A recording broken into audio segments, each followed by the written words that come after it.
Chris Cilizza, journalist, senior advisor to the DGA Group, author of the So What Substack, which offers insight and analysis on the day's news. It's how I begin my day. You should as well. Cilizza, happy Thanksgiving. I see you are already in that jacket, ready for Thanksgiving dinner. You could sit down. There you go. And anybody's ready, Leland. Well dressed. There we go. Am I on to something here that professional Democrats feel as though fighting against Trump is motivating and the rest of America is done with that? I think you are, and you know, it occurred to me while I was watching. Thank you very much. We can eat turkey now. It occurred to me when I was watching the Lincoln Project ad, because, you know, the truth of the matter here is, like, you know, the Lincoln Project is a for-profit entity that has made the people who are the founders of it very, very wealthy. And so they're not going to stop making that content and making that argument against Donald Trump, because it's been very good. And by good, I mean lucrative for them. And so remember, you said the professional Democratic class. Yes, they are professional Democrats because they are compensated for their positioning and jockeying and strategy. And I think you can't overlook that when you consider why there's this continued. Okay, so in Washington, you always follow the money, right? But am I on to something that the professional Democrat class that's making money out of this, the Lincoln Project, perfect example, is actually hurting their cause, in the sense that so many Americans see that and reflexively say, that's what I don't like. At least Donald Trump's talking about the issues I care about. Yes, I think that what we saw in the 2024 election was people voting for someone they might not have liked personally in Donald Trump, but who they felt represented their views on key issues like the economy, inflation, and immigration more closely. Again, in 2016, why did Hillary Clinton lose? Because her message was, well, you're not going to vote for that guy.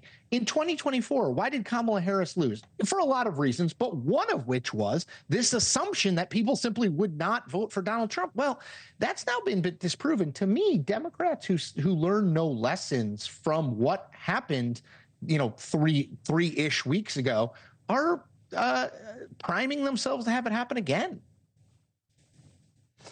And look, that's part of it, right? Because we saw over this week the post-mortem of the Harris campaign, and there is this complete lack of, I'd say, self-awareness, right? That maybe it was not only the message, but the messenger that just didn't work.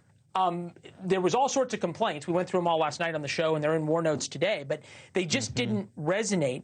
Kamala Harris put out a video last night. I saw it. I don't know if you've watched the whole thing. We did. Here is part of it where she says we need to keep fighting. Take a listen. I still strongly believe the light of America's promise will burn bright as long as we never give up and we keep fighting. She used the word fight 14 times in 9 minutes. There were parts of that video that if she was my Uber driver, I would have said, I'm not sure you're feeling okay. I'll just get out here. I'm good, and cancel the ride. I can't figure out how her staff, after 3 weeks of the postmortem, thought this was what anyone other than the most hardened, diehard progressives, professional Democrats, wanted to hear. I think that's who it's aimed at, candidly. I think it's to try to keep people engaged, try to raise money, try to sort of say, like, don't give up Democratic base. You know, the problem with that, as we saw in the 2024 election, is simply having an excited Democratic base. Remember, that was the whole thing that was different between Harris and Biden. Oh, well, the Democratic base is excited about her. It's not enough. People who the Harris campaign did not think would vote for Donald Trump voted for Donald Trump. And these are not people who are hardcore Republicans. And I think that's the problem. Now, I get it. It's right after the election. You're trying to tell your base something that keeps them engaged and interested.